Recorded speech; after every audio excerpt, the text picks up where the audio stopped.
నిన్న 45 నిమిషాల ప్రసంగం చేస్తే 50 సార్లు కేసీఆర్ని యాద్ చేసుకున్నాడు.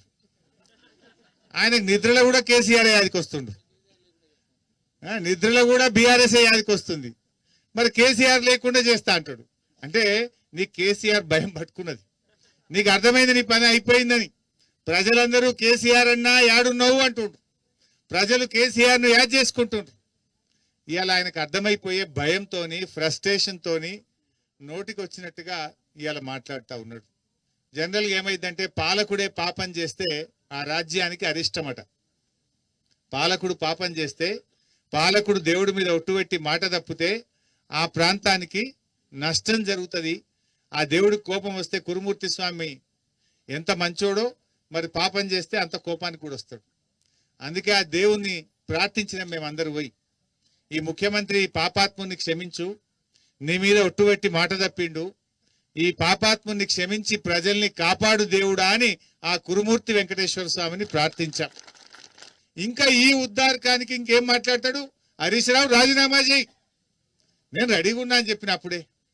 నాకు ఈ రైతులకు మేలు జరిగితే, ఎందుకంటే కేసీఆర్ మాకు ఏం నేర్పిండు మనందరికీ, త్యాగాల పునాదుల మీద తెలంగాణ తెచ్చిండు కేసీఆర్. కేసీఆర్ గారు గడ్డిపోచల్లాగా ఎమ్మెల్యే పదవిని, ఎంపీ పదవిని, కేంద్ర మంత్రి పదవిని రాజీనామా చేసి ప్రాణత్యాగానికి సిద్ధపడి తెలంగాణ తెచ్చిన నాయకుడు కేసీఆర్. అసలు కేసీఆర్ కు రేవంత్ రెడ్డికి ఏమైనా పొంతనుంటాదే? నక్కకు నాగలోకానికి ఉన్నంత తేడా ఉంటది. కేసీఆర్ తెలంగాణ లేకపోతే నువ్వు పిసిసి అధ్యక్షుని అవుతావా? నువ్వు ఈ రాష్ట్రానికి ముఖ్యమంత్రి అవుతావా? అది కేసీఆర్ పెట్టిన భిక్ష నీకు. కానీ నేనేం మాట్లాడతాడు? రాజీనామా చేయి. చేస్తా, దానికేమో కేసీఆర్ గారు ఆదేశిస్తే 3 సార్లు చేసిన. నిజంగా నువ్వు 15 ఆగస్టులోగా రైతులకు రుణమాఫీ చేసి ఉంటే నేను చేయడానికి సిద్ధంగా ఉంటుంది. చేసినవా నువ్వు? పైగా నువ్వు రైతుల్ని మోసం చేసినావు, ప్రజల్ని మోసం చేసినావు. ఈ రకంగా ఇలా ఏ విషయంలో కూడా రైతులకు మేలు చేయలేదు. నిన్న వరంగల్ పోయిండు. నేను అనుకున్న వరంగల్ పోతే ప్రజలకు ఏమైనా విషయాలు చెప్తాడేమో, 6 గ్యారంటీలు ఎప్పుడు అమలు చేస్తాడో, మహిళలకు మొదటి హామీ 2500 ఎప్పుడు ఇస్తాడో ఏమైనా మాట్లాడతాడేమో అనుకున్నా. ఏమైనా మాట్లాడిండా? తిట్లు తప్ప ఏమి లేవు. రేవంత్ రెడ్డి వచ్చినాక 2 వచ్చినాయి. అయితే దేవుడి మీద ఒట్లు, లేకపోతే తిట్లు. ఇంతకు మించి ఏమైనా ఉన్నాయా?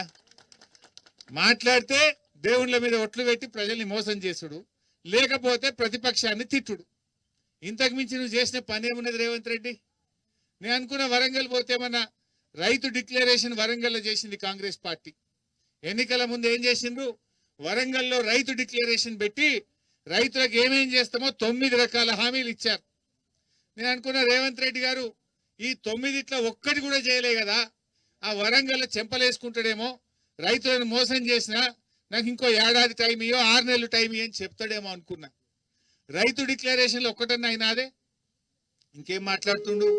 నిన్న వరంగల్లో సోనియా గాంధీ దేవత అంటున్నాడు, సోనియా గాంధీ తల్లి అంటుండు. మరి వెనకట ఏమన్నాడు అయినా తెలుగుదేశం ఉన్నప్పుడు? సోనియా గాంధీని బలిదేవత అన్నాడు. నీ నోటికి మొక్కాలే. ఏ రోటికాడ పాట పాడతావు నువ్వు, ఏ ఎండకా గొడుగు పడతావు నువ్వు. అందులో ఉంటే బలిదేవత అంటావు, ఇళ్ళకి వస్తే దేవత అంటావు, రేపు ఇంకో దాంట్లో పోతే ఇంకేమంటావు నువ్వు. అంటే మాట తప్పుడే ఆయన డిఎన్ఏలో ఉన్నది, అబద్ధాలు ఆడడమే ఆయన డిఎన్ఏలో ఉన్నది, మోసం చేయడమే ఆయన డిఎన్ఏలో ఉన్నది. ఏ విషయంలో మాట మీద నిలబడ్డాడు నేను అడుగుతా ఉన్నా. ఇలా ప్రజలను దగా చేయడం, ప్రతిపక్షం మీద పగబట్టడం, ఇదే ఆయన ఎజెండా. ప్రతిపక్షం మీద పగ, ప్రజలకు దగ. ఇంతకు మించి ఏమైనా చేసినవా? కాంగ్రెస్ పార్టీ అధికారంలోకి వచ్చినాక ఎవరు ఏమి కోల్పోలేదు అని రేవంత్ రెడ్డి మాట్లాడుతుండు. కోల్పోయినామా లేదా? రేవంత్ రెడ్డి వచ్చినాక రైతు బంధు కోల్పోయినామా లేదా? యాక్చువల్ గా ఆ ఒక్కసారి వచ్చింది కూడా మనము ఎలక్షన్లప్పుడు విడుదల చేసిన డబ్బులే. మా నిరంజన్ అన్న వ్యవసాయ శాఖ మంత్రిగా, కేసీఆర్ గారు ముఖ్యమంత్రిగా విడుదల చేసిన డబ్బులు. అప్పుడు ఎలక్షన్ కమిషన్ విలువై కంప్లైంట్ చేస్తే ఆగినాయి. గవే 5,000 పడ్డాయి. నువ్వైతే 15,000 ఇవ్వాలి కదా. అంటే నువ్వు వచ్చిన తర్వాత ప్రజలు రైతు బంధు కోల్పోయినరు, కేసీఆర్ కిట్ కోల్పోయినరు, న్యూట్రిషన్ కిట్ కోల్పోయినరు, బతుకమ్మ పండుగకు అక్క చెల్లెలు చీరలు కోల్పోయినరు, మా గొల్ల కుర్మలు 2వ దశ గొర్రెలు కోల్పోయినరు, బీసీ బంధు కోల్పోయినరు, మా దళిత సోదరులు దళిత బంధు కోల్పోయినరు. గిన్ని కదా కోల్పోయినాయి.